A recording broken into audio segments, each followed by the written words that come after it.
Salut, salut, salut. Bienvenue dans ce premier épisode de French Mornings. Aujourd'hui, on parle mathématiques, calcul mental et orteils. Oui, j'ai bien dit orteils, les doigts de pied, c'est ça. Alors, installez-vous bien, prenez un petit café, pensez à activer les sous-titres si vous en avez besoin, et c'est parti. J'adore voyager. Et quand je voyage, je rencontre des nouvelles personnes et on a souvent des conversations qui tournent autour du sujet des langues. Donc souvent on va dire alors qui parle combien de langues ici? Ensuite on discute des ressemblances entre les langues latines et au bout d'un moment il y a toujours quelqu'un qui va dire mais compter en français c'est vraiment n'importe quoi. N'importe quoi, c'est une expression qui veut dire ça n'a aucun sens. Par exemple, on peut dire tu dis vraiment n'importe quoi. Donc ce que tu dis n'a pas de sens ou ce que tu dis est faux. Et j'avoue que j'avais jamais vraiment réfléchi à comment on compte en français jusqu'à maintenant. C'est vrai que la façon de compter en français est pas très logique. Enfin, je parle surtout de la façon de compter en France, parce que en Belgique ou en Suisse, c'est quand même un peu plus logique qu'ici. Disons que tout va bien, tout est à peu près logique, jusqu'à 69. On parle toujours de nombres ici. Et ensuite, on passe à 70, 80, 90. Alors pourquoi? Pourquoi est-ce que c'est si bizarre? Pourquoi est-ce que c'est si compliqué? Eh bien, en fait, en français, on utilise deux systèmes de comptage. Un premier système où on compte de 10 en 10 et un autre système où on compte de 20 en 20. Et c'est maintenant qu'on va parler des orteils. À l'époque des Gaulois, les gens se sont aperçus qu'ils avaient 10 doigts sur les mains et 10 doigts sur les pieds. Donc 10 et 10, ça fait 20. Et c'est pour ça que cette façon de compter de 20 en 20 vient, hypothétiquement, c'est une des hypothèses des chercheurs, ça viendrait des Gaulois. Et donc cette façon de compter de 20 en 20, elle a continué comme ça jusqu'au Moyen-Âge, où par exemple pour dire 40, on disait 2 20, ou pour dire 60, on disait 3 20. Et à Paris, par exemple, il y a un hôpital qui est très connu, qui s'appelle l'hôpital des 15-20. Donc 15 fois 20, ce qui fait 300 pour les 300 lits d'hôpital. Donc au Moyen-Âge, c'est vraiment très courant de compter comme ça, de dire 2 20, 3 20, 4 20.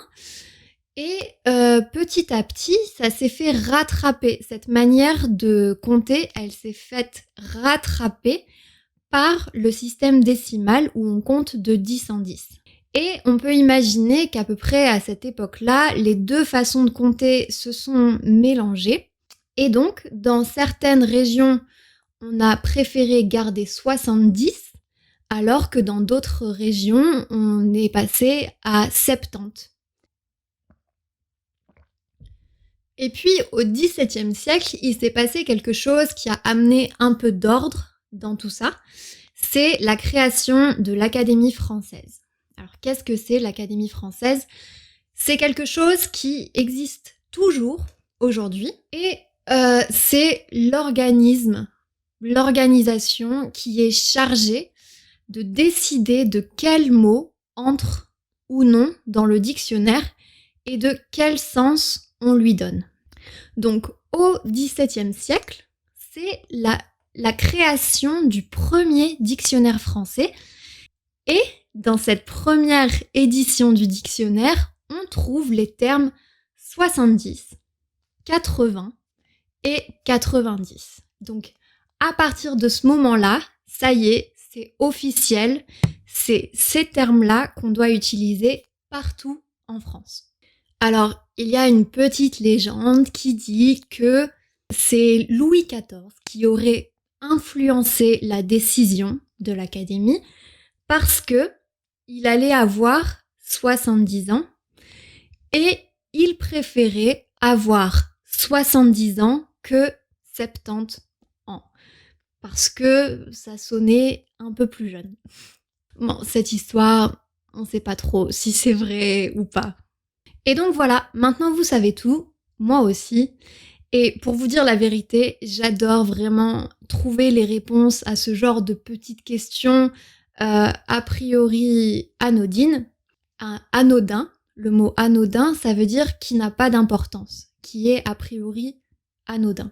Et en fait, en faisant les recherches pour cette vidéo, j'ai découvert quelque chose d'autre que je trouve assez marrant. Et donc ça, c'est ma petite anecdote pour vous. Si vous avez envie de vous la raconter un peu en soirée. Se la raconter, c'est une expression qui veut dire se mettre en valeur. Se mettre en valeur par rapport à d'autres personnes, attirer l'attention, etc. Donc, si vous avez envie de vous la raconter en soirée, ma petite anecdote, c'est que est-ce que vous savez pourquoi il y a certaines choses qu'on peut commander, qu'on peut acheter par 12? Par exemple, on peut acheter une douzaine d'œufs. La réponse, c'est que au Moyen-Âge, les gens savaient très peu compter et très peu lire. Donc, quand ils allaient faire des courses, quand ils allaient au marché, ils devaient compter sur leurs doigts, sauf que des doigts, on en a seulement 10. Donc, pour acheter plus que 10, il fallait trouver un autre système pour compter. Et eux, ils pouvaient compter sur les phalanges. Regardez, si je fais ça, je compte avec mon pouce, on a 1, 2, 3, 4, 5, 6, 7, 8, 9, 10, 11, 12. Hyper pratique. Et avec les deux mains, 24. Voilà, merci à tous d'avoir regardé cette vidéo. J'espère que ça vous aura plu. J'espère aussi que vous aurez appris des choses. Et si vous avez des gros questionnements, quelque chose qui vraiment vous empêche de dormir la nuit, et vous vous dites mais pourquoi on dit ça en français, ça n'a pas de sens, c'est vraiment n'importe quoi, eh bien dites-le moi en commentaire et j'essaierai d'y répondre de mon mieux. Et enfin, si vous avez envie de prendre un cours de français avec moi, je suis disponible sur italki et vous pouvez retrouver mon profil dans la description.